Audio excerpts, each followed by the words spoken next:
Good afternoon. Today we are going to discuss about a case study on sensitization-induced stress corrosion cracking in the furnace tubes. Okay, so here it is known as sensitization. So sensitization phenomena is coming into the picture means there is no other way.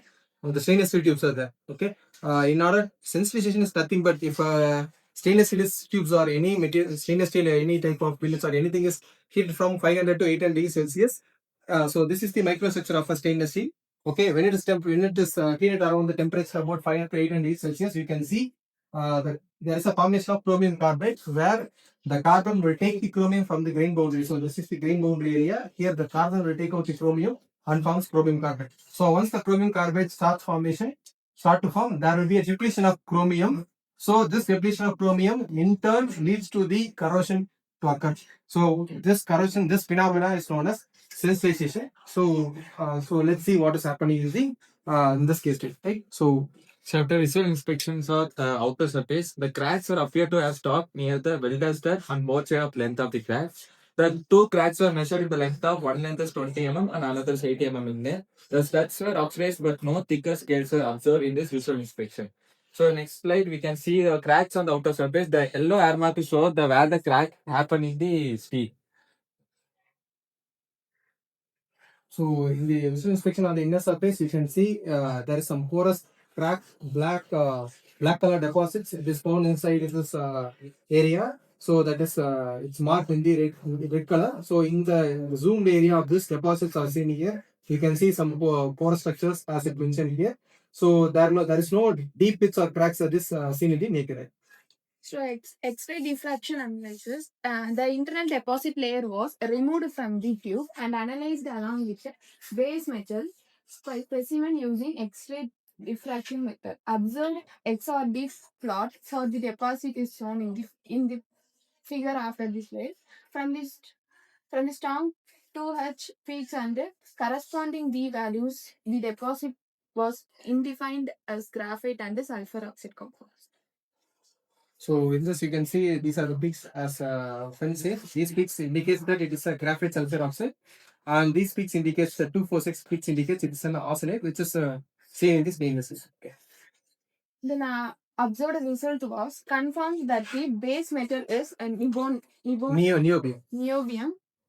stabilized steel. However, the carbon content is slightly higher and the niobium content is slightly lower than the limit specified for the AISI 347 steel. The inner wall deposit was also chemically analyzed and identified a carbon nanoseous deposit with the carbon content 96.5%. And next, spectrography, intergranular cracking was observed throughout the fracture phase. Micro cracks were clearly visible on the fracture surface. So this is the spectrography. You can see this marks. I'm just showing here. It's nothing but the as often this is the crack. It is seen in the spectrography, right? Okay.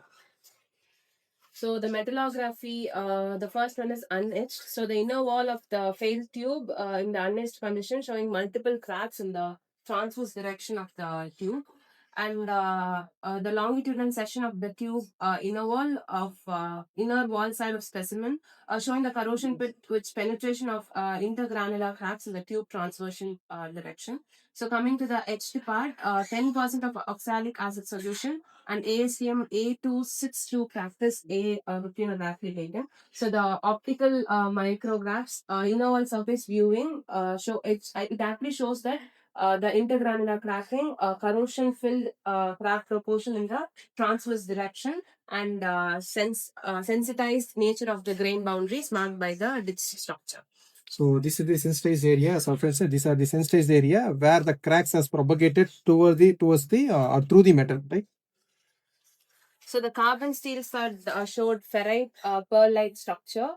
This indicate material experienced above 480 degrees Celsius. The pearlitic regions were degraded to a significant extent as revealed by the Sterilization of the pearlitic regions. Electron microscope longitudinal section of a failed tube showing inner wall pit and intergranular cracks originating from pits. Secondary electron mode and back electron mode.